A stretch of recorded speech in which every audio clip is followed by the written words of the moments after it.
I have the distinct honor this morning to introduce First Sergeant Matt Eversmann.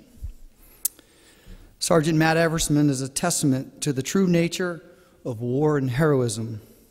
He's immortalized in the epic film Black Hawk Down and in the book The Battle of Mogadishu, which tells the heroic story of a group of elite United States soldiers who were sent to Somalia in 1993 as part of United Nations peacekeeping operation. Eversmann retired from the Army as an infantry company first sergeant after serving 20 years in military service. He continues to serve others as the Vice President of Operations at Innovative Wellness Solutions. And Eversmann is the co-author of The Battle of Mogadishu. Eversmann's courage and patriotism are unmatched, and he has received many military decorations, including the Army Service Ribbon, the National Service Defense Ribbon, 8 Army Achievement Medals, and 4 Army Commendation Medals. Before Sergeant Eversmann comes up to the stage, we'll show a brief video. It's important, I believe, for all of us on the 23rd of May in 2012, as we sit here, to remember for a second that we are a nation at war.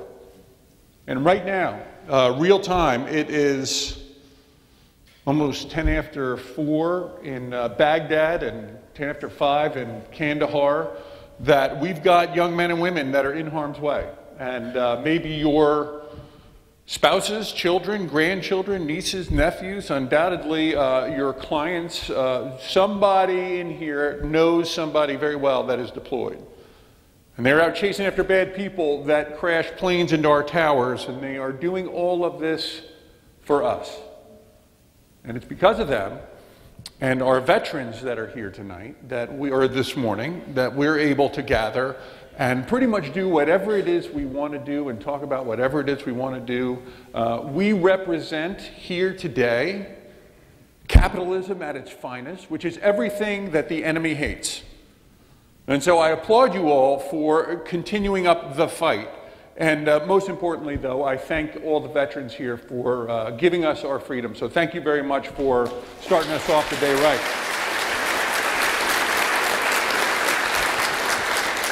Pardon me. I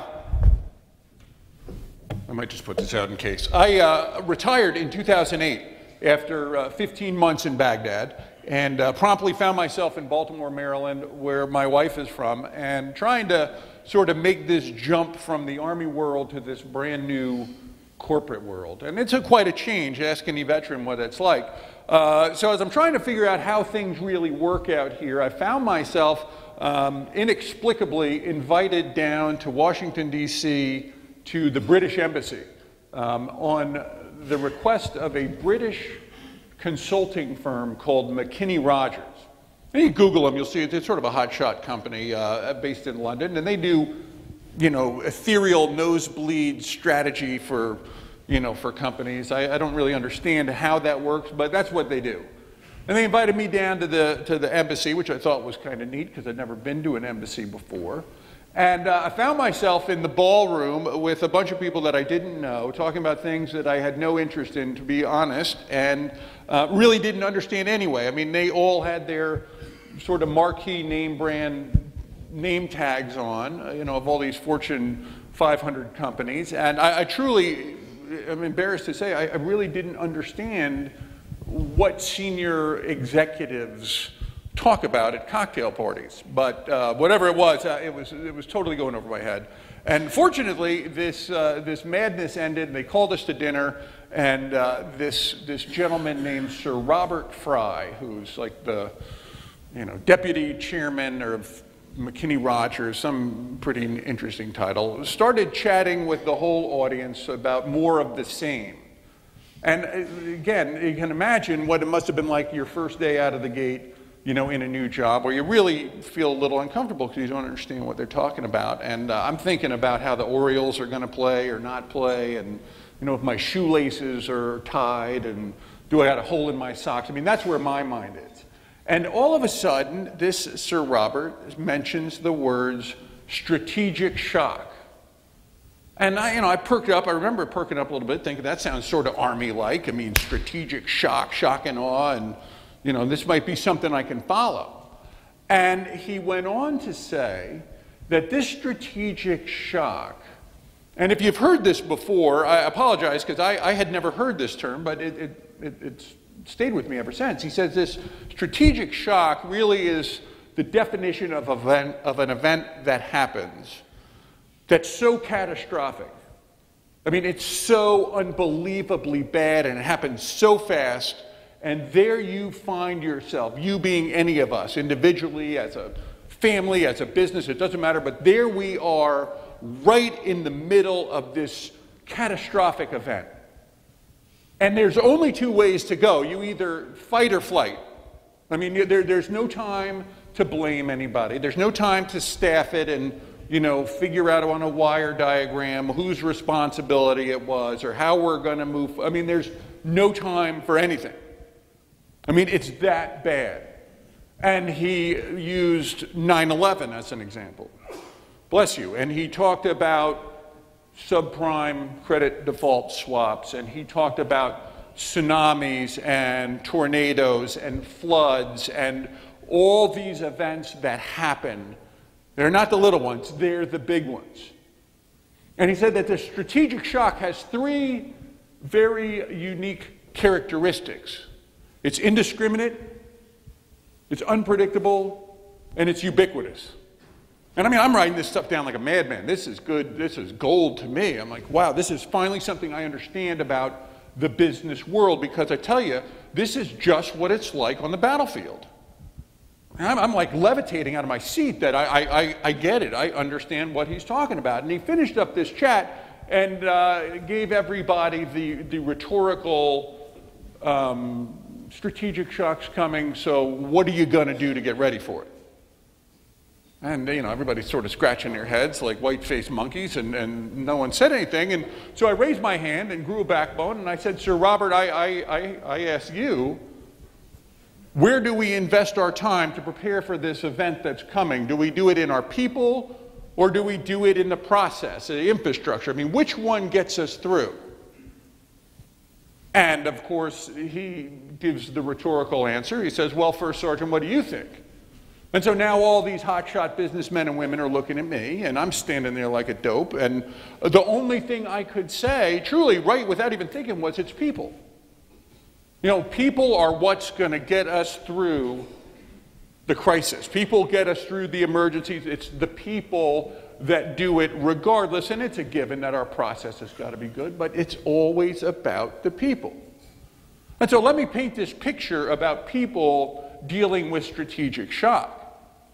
You all can probably remember about 20 years ago almost, in 1992, when you turned on the news, there was Christiane Amanpour standing on the beaches of Somalia in her safari jacket with her cameraman and the big white lights, and she was talking about the horrible state of affairs in this country called Somalia. And they would see it on the screen, these pictures of the starving African kids. You'd see these just unbelievably gut-wrenching, heart-tugging images of literally people dying right before us. I mean, it was miserable. And even as a guy who had no real wherewithal, I guess, on big world affairs at the time, it was pretty bad to see. The State Department, had labeled Somalia a failed state. That means there's no functioning government. It can't take care of itself. There's no infrastructure. There's no commodities trading. There's no trucking company. There's definitely no publishing.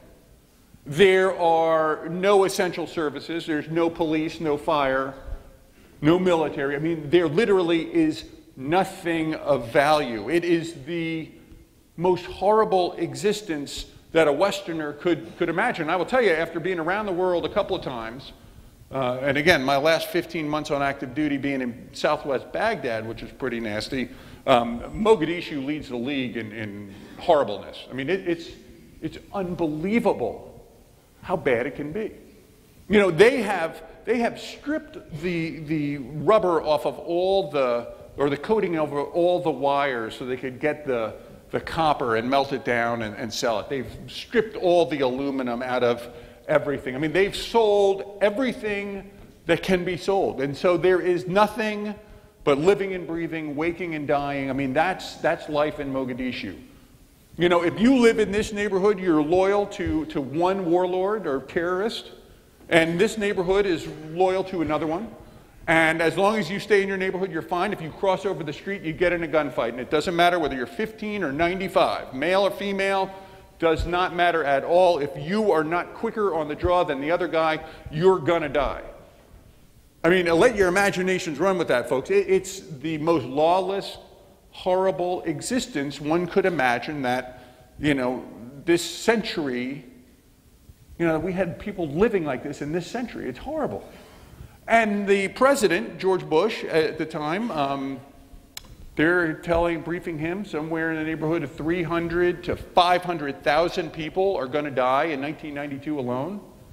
And they'll probably double in 1993, so 1 million and change just dead from, you know, the Civil War, from famine, from malnutrition, from just about anything that happens in this apocalyptic world. I mean, it's horrible. And so the United Nations, of course, and the U.S. in turn supporting it, roll out this humanitarian effort called Restore Hope. And the U.S., doing the bulk of the heavy lifting here, sends a African diplomat, a guy named Robert Oakley, over, and pretty much the whole 1st Marine Division go with him. And what Ambassador Oakley does, he visits with each one of these warlords and, you know, sort of lays the law. Now, folks, I'm paraphrasing all this, but he tells these warlords that, you know, we're here to do our job. We're not here to nation build. We just want to take care of your people. And if you don't like that, I've got, you know, about 26,000 M16s behind me that says we will. And he gets pretty good north-south, you know, head nods from all these people. And then what you see on the news are the good pictures. I mean, literally, you see the soldiers out with these starving Somali kids that are smiling because we've given them food and they've gotten the medicine out. And it's not perfect, but we're making the effort. The fighting has sort of subsided, and, you know, life, you can't even say returns to normal.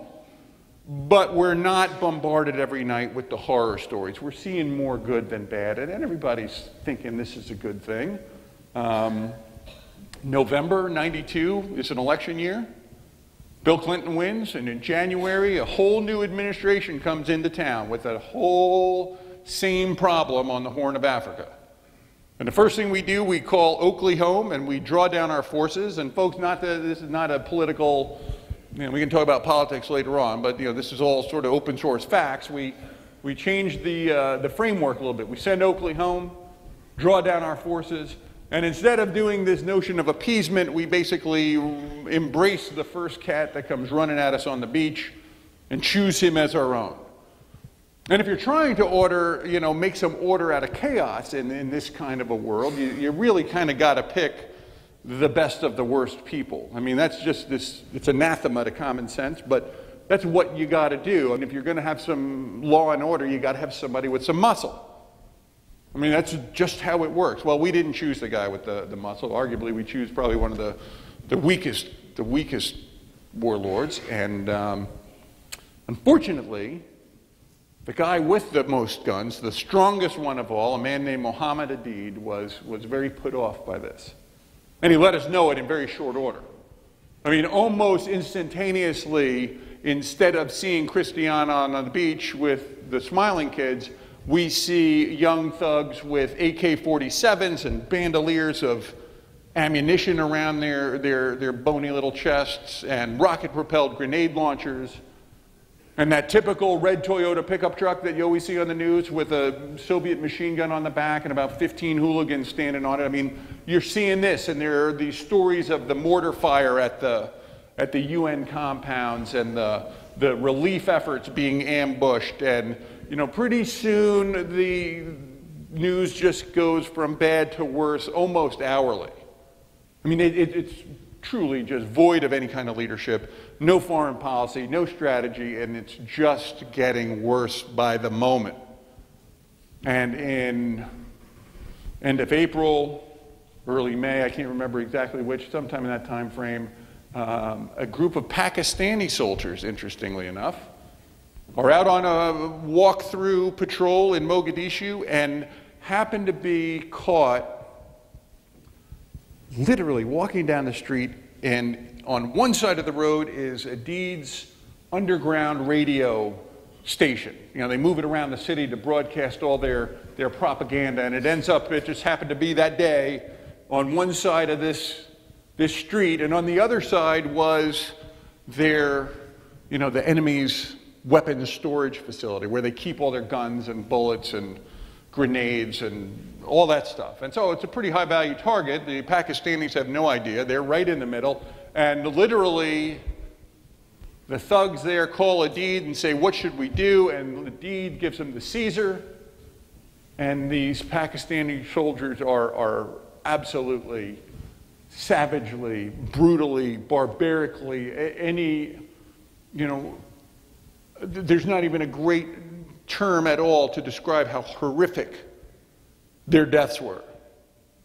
I mean, let your imagination truly run wild on that, folks. Whatever you can imagine, these barbarians did it to them. It was horrible. I mean, in broad daylight, in front of other UN forces, they saw this happen. They killed these 26 Pakistani soldiers. Cold blood. And word went right up to the UN Security Council asking for help. It took about a nanosecond for all the member states to say, you know what, we want nothing to do with this at all. No mas, topping out, we don't want it. Except for Madeleine Albright in the United States. And she agreed to this mission, and that's where Task Force Ranger was formed. You know, this Special Operations Task Force was put together to go to Mogadishu, Somalia, and capture Mohammed Adid. That's that simple. Go capture one man in his own backyard in a city of 2 million people. That's what we're going to do. About the size of Houston, Texas. That's what we are going to do.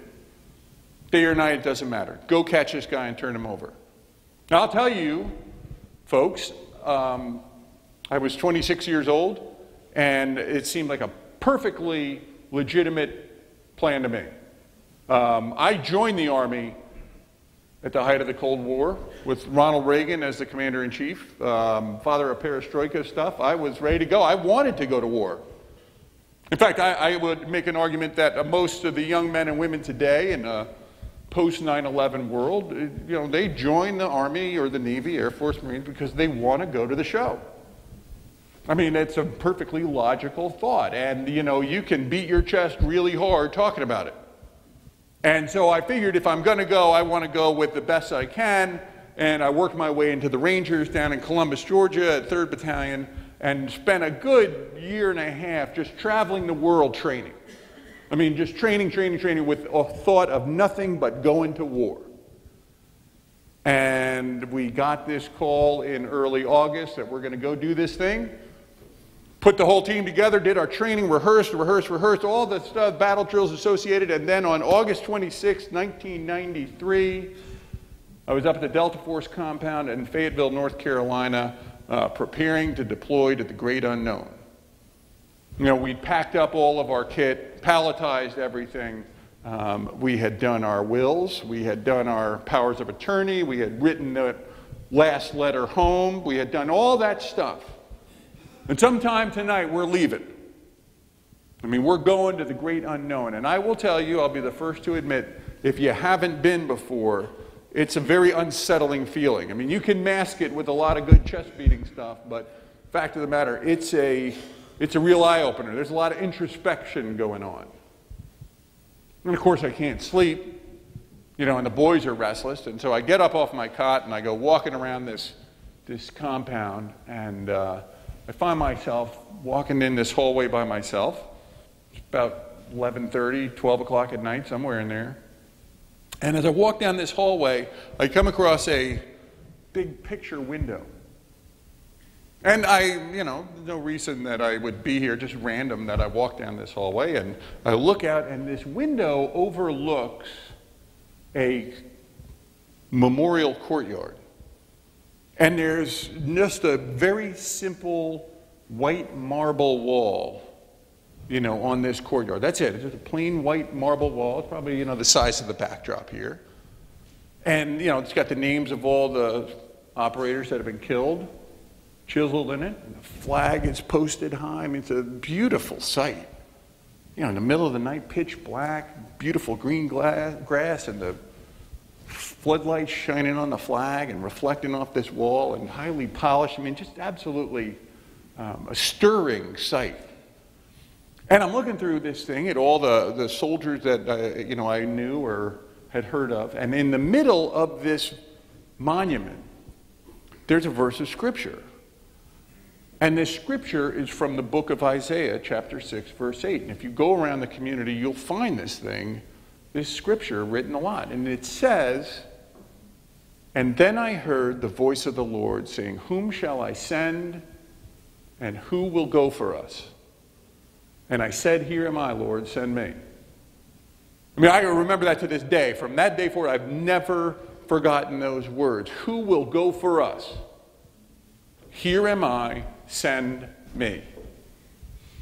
Without a doubt, the greatest definition of selfless service that I can imagine. It's putting the needs of others first. Your ranger buddies on your left and your right, your fire team, your squad, company, your mission, the country, it doesn't matter. Everything else always comes first, and you, young Staff Sergeant Eversmann, are somewhere in the rearview mirror in the way back seat. That's where you belong. Because it's all about everybody else. It's not about you. And I tell you, I do remember realizing, this is not about some juvenile fantasy of being a tough guy airborne ranger that can beat his chest and, talk a good game about going to war. This is about doing a job that needs to be done for other people. And I will tell you, I was no less scared of the unknown and no less nervous or apprehensive, but I did walk away realizing, we're doing this mission because literally no one else in the world will do it. And it needs to be done. No one else in this world, very selfishly, could do it. At least that's my young thinking. But it's all about the others first. And here's how we're going to do this thing. We're going to capture this guy in a house, or we're going to get him in a car. And when we catch him in this house, we're going to send our Delta Force assaulters in. They're going to come in on helicopters. They'll land on the roof and blow a hole in the ceiling and kick down the front door, and they'll go from the top down, the bottom up, and roll up whoever needs to get rolled up and sit tight on them. And then the Rangers and some Air Force guys are going to surround the house so the enemy can't run in to help their knucklehead friends, or the bad guys can't run away. And while that's happening, we'll have a convoy of Humvees and 5-ton trucks with some Rangers and some SEALs and a couple of Green Berets and some Air Force folks. And they'll drive through the city, either as our reserve or, to pull us out, on extraction, or, deliver more muscle to the fight. I mean, any of the above. That's what they're going to do. And all this is going to happen while we've got our own aviation unit, the Night Stalkers from Fort Campbell. They're going to fly us to the objective in those Black Hawks and the Little Birds. And the great thing about fighting in this urban battlefield is that if you go in by air in a helicopter, you can go really fast, very quickly. You can get on top of the target. And if you can't land the helicopter, you just come to a hover and you throw these ropes out of it, and everybody puts on thick leather gloves and just slides down the ropes. I mean, just like a fireman. And you got 2 ropes coming out and 15 kids sitting in the belly of the helicopter. You can get them all on the ground in like 10 seconds. I mean, it's a great, very fast method of insertion. They call it fast roping. The problem is that you can only go one way. You can only go down. You can't climb back up to get out. So it's a one-way trip. And the second problem is that there's no safety support. There's no safety wires. I mean, it's friction and gravity. And so if you can't hold on fast enough, you're going to go really, really fast. I mean, it's just however tight you can grab this thing is going to get you, down to the ground safely. I mean, they could go anywhere from, 30 feet to, I think they make like 120-foot fast ropes. I mean, that's crazy. As long as the rope is on the ground, you're good to go. And that's how we do this thing. You know, we fly predominantly in the big Black Hawk. That's the biggest one. You can put 15 kids in it. Or they can be in the Little Birds, which is the small one, where the passengers actually sit outside of the cockpit, literally on like a bench that's welded on it. But that's our fighting force. That's it. And once they drop us on the objective, the helicopters will just fly overhead and they'll support us with their big machine guns. And that's how we're going to do this thing. And I'll tell you, 26 years old, never deployed before, it seemed perfectly legitimate to me. So we get over to Mogadishu and we realize capturing this cat is going to be a tall order. It doesn't just happen overnight. And so while we're waiting on a deed to show, we'll go after his infrastructure. We'll take out his money guy. You get his money guy, the funds dry up. They're not quite so excited about fighting if they don't get paid. You take out their supply chain. You get their logisticians. They're not that resourceful at the knucklehead level. They really aren't, folks. I mean, they're not going to go out and, you know, sua sponte and try and find other ways to get their supply. They're just going to sit and wait. You take out their low-hanging fruit, some of their young lieutenants and captains and their decision makers on the ground. They're not that ambitious. They really aren't. They truly are not. They're duds. So, you know, you can disrupt them in short order, and that's what we did. You know, between the end of August and end of September, we had pretty good luck. It wasn't perfect, but we were feeling pretty good about ourselves. And most importantly, and I say this, and I preface it by saying, ladies and gentlemen, it's easy to sound very brave when you're standing on stage, you know, 20 years later and telling an audience about this. Please don't think for a moment that every single moment of that time over there wasn't scary. But what was important for me, at least, during those first 6 missions was that we actually got into a couple of big firefights. One in particular. And what we realized in this firefight was that our young men, these 18 and 19-year-olds and 26-year-olds, you know, could do their job in the crucible. You know, they could pull the trigger. You know, there was no debate about whether, you know, what I'm going to do or not do. I mean, they did it. You know, you answer the question that everybody wants to know. How am I going to react on the battlefield? What am I going to do in the crisis? What am I going to do at this final exam, the two-way rifle range, whatever cliche you use? And what we saw, that these young men, these very well-led, well-trained, well-disciplined, well-loved, you know, team of men would do their job. And there's a tremendous psychological advantage, at least to me, knowing that we can go do this thing.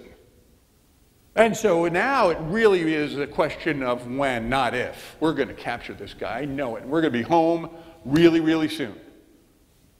And I wake up one day around the 28th, 29th of September and find that my boss has been called home to the United States for a Red Cross emergency. You know? The OIC, the officer in charge, he's gone, and now the 2IC, the second in command, has got to take his spot. That's me. You know, in the Army, that's the succession plan. You have it. There's no debate. There's no discussion. There's no popularity contest. It's just, that's the natural order. You watch the movie, there's a sort of a silly Hollywood clip of this sort of coronation of Sergeant Eversmann with the commander, you know, talking to handsome Matt, and he says, you know, you got a problem being in charge? And, you know, Eversmann sort of says, no, sir. But, you know, the reality is it was probably about a 3-second conversation of Captain Steele saying, hey, don't mess this up, to paraphrase him.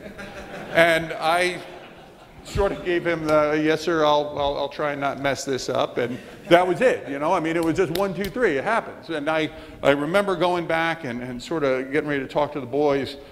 And it really occurred to me, though, that, you know, this is real. You know, this isn't training. You know, and I'm in charge now. And now when I have to send a couple of kids through those doors, you know, to see you in that red zone on the other side, to see what's going on out there, there's a price that goes with that. You know, now, and everybody would tell you, Matt, that's the right call. Everybody should do it. I would absolutely, you needed to see what's on the other side. But those 2 Ranger buddies that I send through the door now, I have potentially changed, you know, every Christmas birthday, anniversary, you know, a spouse, kids, parents, grandparents, you know, there's an exponential growth of the number of lives that are affected by the decisions now that I make. And that was a really tall order. I can't lie to you. That was like take a knee and drink some water, Matt, and think about this, because this is a really big deal. And you can talk yourself into circles about how you deal with that, because there's not a book that explains it. And what I rationalized to myself is that, you know what, I've seen the boys on their mission. I know they can do their job. And as long as I do what the boss says, follow the mission, you know, and do what I'm supposed to do, which is make decisions, problem solve, give task purpose and direction, all that stuff, we'll probably be all right. Still very scary, still very nervous, but you know what, I knew I had good men with me. And sure enough, on Sunday, October 3rd, we got the call, got to go. We're going to capture two of Adid's top guys, maybe even himself will be there. Beautiful, sunny day, briefed the boys, showed them what we're going to do, northwest corner of the objective, 40-foot fast rope, suck it up, we'll be all right. And about 3:30 in the afternoon, we took off with 19 ships on this armada. Just like you saw in the clip, go right up to 2,000 feet over the Indian Ocean so they can't, you know, hit you if they shoot at you. We're flying at about 140 knots. It's only a 3-minute flight. Go down south over the desert. I'm listening on the headset to all the pilots talk about all the things pilots talk about, which makes no sense to me at all, but I'm listening, you know, and then they give the 1-minute call. You know, 1 minute is when they start the assault. In the 1 minute, they take the safety straps off of the Black Hawk doors. All eyes are on the crew chiefs who are manning the miniguns. The crew chiefs are talking to the pilots and trying to give security, but most importantly, we start this assault. We go from 2,000 feet, you know, down to 40 feet in 60 seconds.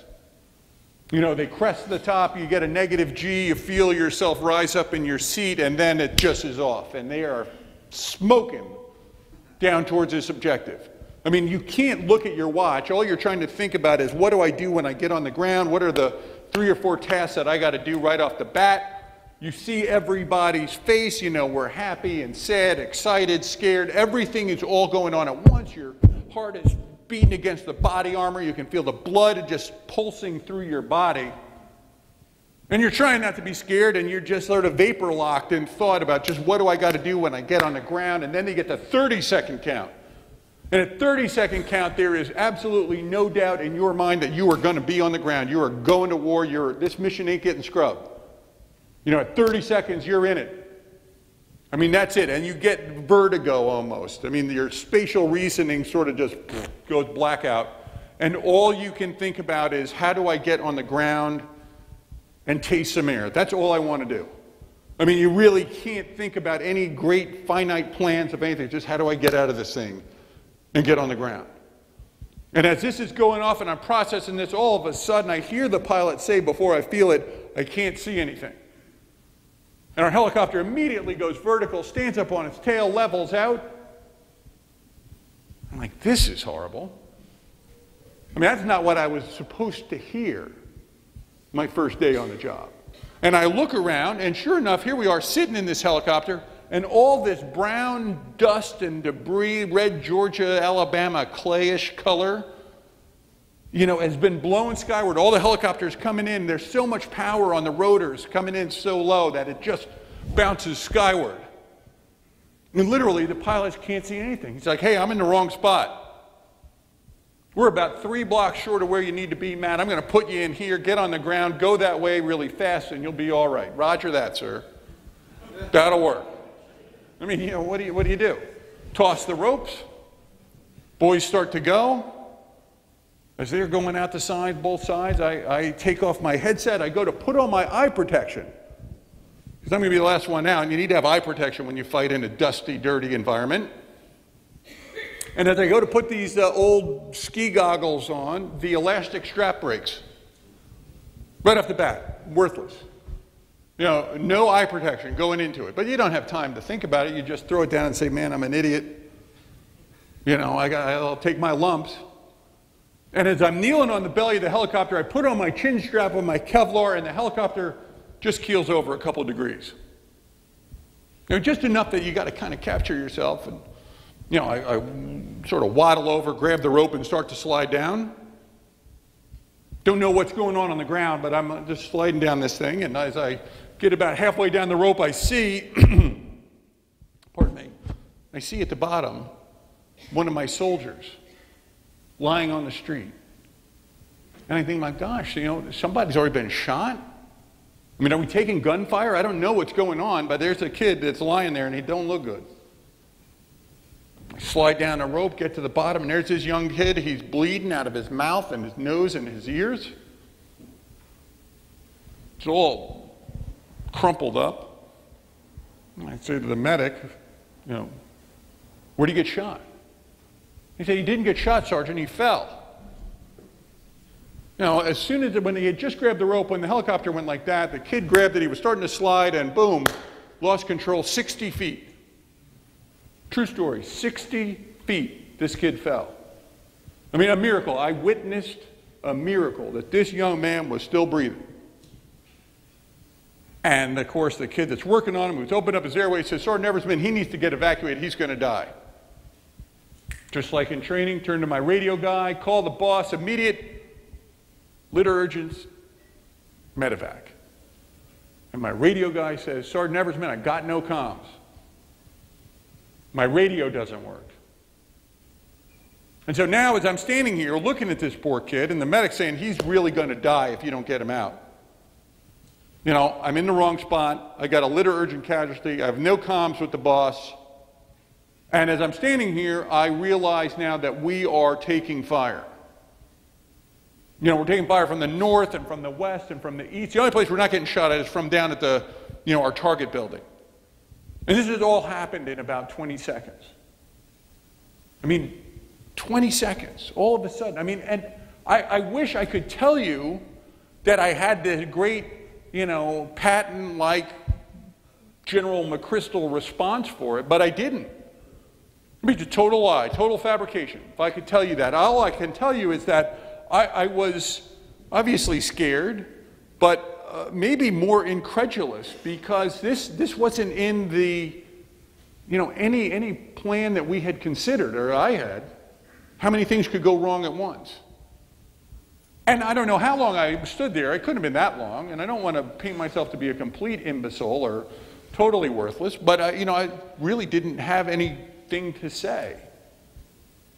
And then I see, though, as I'm looking out of the street to the north, right here on the road, on one side I got Sergeant Casey Joyce and his team, and on the other side I got Jim Telsher and his team. My two sergeants. And they are taking it to the bad guys. They've got the heavy gun going, they've got the light machine gun going, they've got the anti-tank weapon going, they've got grenades, so they've got every bit of firepower, engaging the enemy. And I haven't said one word. Not one stinking word. And I realize, truly, this is one of those indelible moments that you have in life. I realize, they're doing exactly what they should be doing. We fought this fight before. They're absolutely on autopilot. Right or wrong, perfect or not, but they are doing it. And then I realized I don't need to be worried about them. I need to be doing what I'm supposed to do, which is solve some problems. And this is a simple one. My 9-year-old could figure this one out.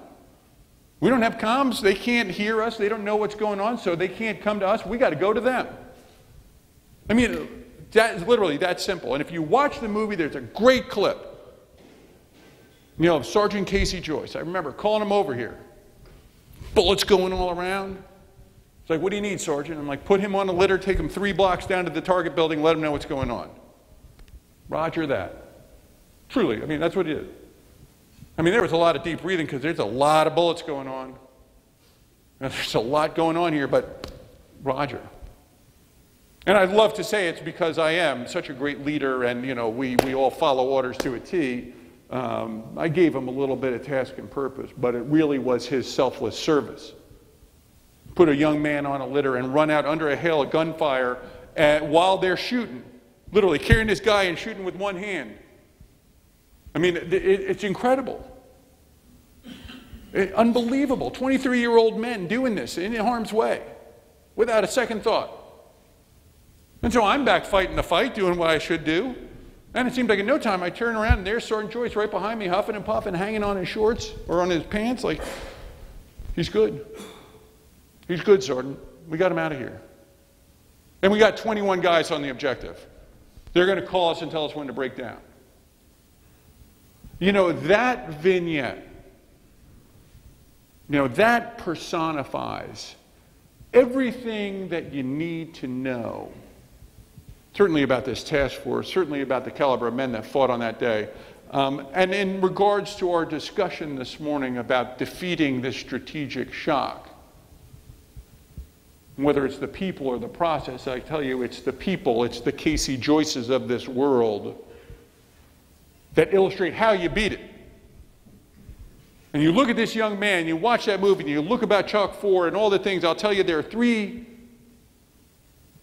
very distinguishable characteristics of these men and these units that succeed in the most difficult times, these unpredictable, ubiquitous, indiscriminate, tough, catastrophic times. They are like, say, Sergeant Casey Joyce, they're selfless servants. They put the needs of others first always, as individuals and as a company. Have to be. They're courageous. They do the physical stuff. You see it on the battlefield every day. They run out in harm's way without even thinking about it. They just do their job. They do it while they're scared. They do it even though they know it's going to hurt, but they do that thing and they make it look easy. But they're more, I would say, more than physically courageous, they're morally courageous. They do it while they're by themselves. They do it when no one's watching. The culture supports this moral courage. And again, I know it sounds like Dr. Phil kind of stuff when I preach like that, but, you know, we're talking knuckle dragger, salt of the earth, good hunter, you know, men from all kinds of different backgrounds, from all kinds of different places, and yet they do this stuff in tough times, and it's because of that. It's the only thing I can figure. They're selfless servants, they're courageous, and they're dutiful. They fulfill their obligations. They do what they say they're going to do. That's it. Non-negotiable. That's what you do. I'm in charge of these people. I take care of them. That's an obligation. That's my duty. I'm not going to quit until it's done. You know, there's not enough time. I could keep you all day to talk more ad nauseum about this battle because there's so much stuff to tell. But suffice to say, folks, as I stand here today, literally, I am a living, breathing example of what happens when you work with these tremendous men, these tremendous teams, and today, these men and women that are overseas fighting the fight. You know, there are 149 other guys that very easily could have been a character in the movie, or should have been. I mean, this is just ridiculous happenstance that it happened to be a guy named Eversmann. But when you put it all together in aggregate, I will tell you, and I'll say this till I take my last breath, you know, you want to see how to get through strategic shock, you think about this story. You know, I hate to be like Sir Robert and say, what are you going to do? You know, are you ready for it? You know, whether it's you individually, whether it's as your company, family, you know, God forbid, whatever it is. But, you know, it's a reality that something is going to happen. And the question does become, you know, do you fight or do you fight? Are you ready for it? Have you thought about it? Successful companies that are growing got to be thinking, what if? What if Greece fails? You know, what does that effect have? What happens if there's the next earthquake someplace? What does that mean? I mean, all those things, folks, it boils down to, is it the people or the process? If you dump your hard drive, if you forget everything about this story today, and you're going home for this wonderful Memorial Day weekend to remember our fallen, just ask yourself, you know, what am I going to do? And the solution is simply in the mottos of this task force ranger. Free the oppressed.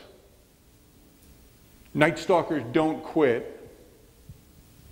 and Rangers lead the way. God bless you all. Thank you so much for your time this morning. Have a safe trip home and enjoy the rest of your day. Thank you very much. Given the role that we played in Somalia, and there are people who say, well, we shouldn't be the world's peacekeeper. I personally like seeing Marines in action after the earthquake in Japan, and I, at least initially, thought Somalia was going to be a humanitarian mission that worked out. Where do you stand on the role of our armed forces serving the world today as a humanitarian force for good? Yeah, no, that's a fair question. I'll give you a little fork-tongue answer, because back in the day, I would have told you we got no business getting into this humanitarian stuff. You know, let the Peace Corps, let, you know, the feel-good people do whatever it is that we need to do to help these countries that can't help themselves. In fact, I will tell you, I got to after Mogadishu, people said, well, Matt, do you wish you knew more about the country? I'm like, no, you know, we kick down doors. That's what we do. We smash them with a brick. Somebody else does that other stuff. And then while this was happening, interestingly enough, we get back to the States and hear about this country called Rwanda. You know, you remember in Rwanda, the Hutus and the Tutsis are knocking each other off like the national pastime. I mean, it just makes Somalia casualties seem insignificant. It's that bad. And they're doing barbaric things. And I fully expected that we were going to get the call, we're going to go to Rwanda, and I would have said absolutely right and twice on Sundays, because we have an obligation to rid the world of evil things. I'm still not sure what I think about handing out food, but I'm like, we at least got to start the peacekeeping effort to make it safe so others can take care of this stuff. I will tell you, I have sensed, you know, I don't vacillate. I still am a big fan that, you know what, we probably have an obligation as the leaders of this world. No matter what anybody says economically, China ain't going to do it. You know, Japan can't do it. We, regardless of our reliance on foreign oil, we're still the ones that do the heavy lifting. We still set the standard when it comes down to what people should be, know, and do to take from the Army. So I think we have an obligation to do it.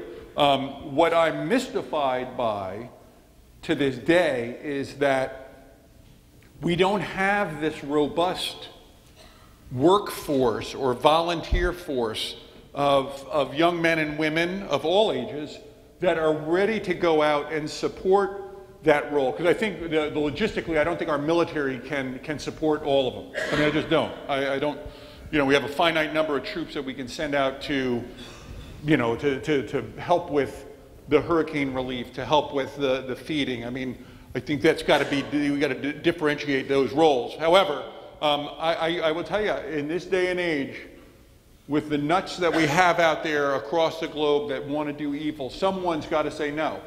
And someone's got to help these countries develop. I mean, we do. We executed a Marshall Plan after World War II that no one else could have done. I mean, I get a little indignant about it, and no one else in the world could have done it except for us. And I think that we could showcase that, and we should be able to do it. But I would throw in the caveat, we need great young men and women, not necessarily holding a gun to do it, but are willing to go spend a couple of years doing that kind of a doggone operation. So that's a very long-winded answer to your question. Unfortunately, I don't think we're doing it all very well right now. So hopefully we'll get some help in the future. Sir. Yes, sir. On a lighter note, did you have a chance to work on the movie with Hollywood as a consultant?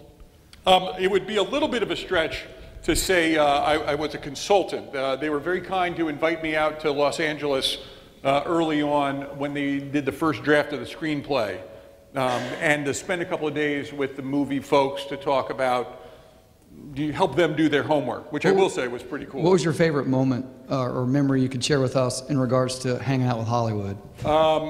You know, there were a couple of favorite moments, because I also got to go to Morocco where they filmed the movie. I spent a week there. Probably the first moment that stood out for me was when I got to Morocco and actually saw the real actors. Because no matter what everybody says about what we like or dislike about Hollywood, I mean, I like movies like The Next Guy. You know, you see these people, you know, you see the 8 of you sitting right there, and you look at them all just from whatever their last character role in a movie was. And you assume that's exactly how this person is. So, for instance, that guy, Tom Sizemore. You know, Tom Sizemore always plays this sort of likable lug wrench of a good guy or a bad guy, and you know, he's sort of an amusing character, and you go meet him and you shake his hand, and you know, he was nice enough, but you know, you find out, yeah, he's really not like that. He's sort of you know, you just sort of want to shake your hand like that, you know. You're like, yeah, and then he subsequently was hanging out with drug dealers, and like, it stands to reason. And then you meet a guy like Bill Fichtner, who plays one of the Delta guys, who always played an evil character. And you're like, oh my gosh, that guy. I mean, I was sitting in the lobby of the hotel, and he was sitting right across from me a couple of tables, and I'm like, I don't want to go talk to that guy. I mean, he's a bad dude. And then find out he's a salt of the earth, just wonderful guy. So the Hollywood, you know, the introduction to Hollywood was pretty interesting. I think overall, the broad thing I would say, in all honesty, what I've relished to this moment, and I've told this to a million people, you know, when people hear the name Jerry Bruckheimer, you know, they think fat cat, Hollywood movie producer, liberal, leftist, commie, blah, blah, blah, you know, that, the epitome of everything bad about Hollywood, depending on your point of view. But you think Hollywood movie producer. Well, when I met Jerry Bruckheimer, and I will wrap this up, I promise, we're 30 seconds out. I get to his office, which is a hotshot, beautiful, very Hollywood office, as you can imagine, and it's very neat, and he's sitting at his grand desk with a collection of fountain pens. You know, and they're probably worth more than I make in a year. But behind his desk, amongst all his bookshelves, there was a little, and it wasn't, you know, front and center, but it wasn't hidden. There was an American flag, you know, like a model American flag, like from one of those, you know, like British soldier kind of, those things we grew up with. And it's about like that big, and I thought that seemed, I wasn't expecting to see that. And then as I got to know the guy, and I realized, you know, there's a reason Jerry Bruckheimer never wins any Oscars. And that's because he's a Republican. And because but he really is, to be honest. No, but, you know, he could be the most patriotic, you know, guy that I've met. And again, without being a chest-beating patriot. And he said, you know, I want to tell this story. I don't care about the awards. I just want to tell this story. I want to do justice to the men that fought. And subsequently, and they would be a little perturbed for me sharing this, you know, we stay in touch with the Bruckheimers to this day. And they constantly are asking me for the names of the next soldiers that are deployed so that Bruckheimer Films can send care packages. I mean, for 15 months in Iraq, I got packages from them and a lot of other people. I don't want to just, but, you know, to the point of the question, you know, they're tremendous patriots. And they love the military. And he'll tell you, you know, I owe all my success to the Army. So I guess that's probably my 2 cents about memories of, I never would have expected it, but they're good people, so anyway. Well, thank you very much. I don't want to take too much more of your time. I know you got stuff to do. Well, one more round of applause for Sergeant Eversmann. Thank you very much. Thank you all.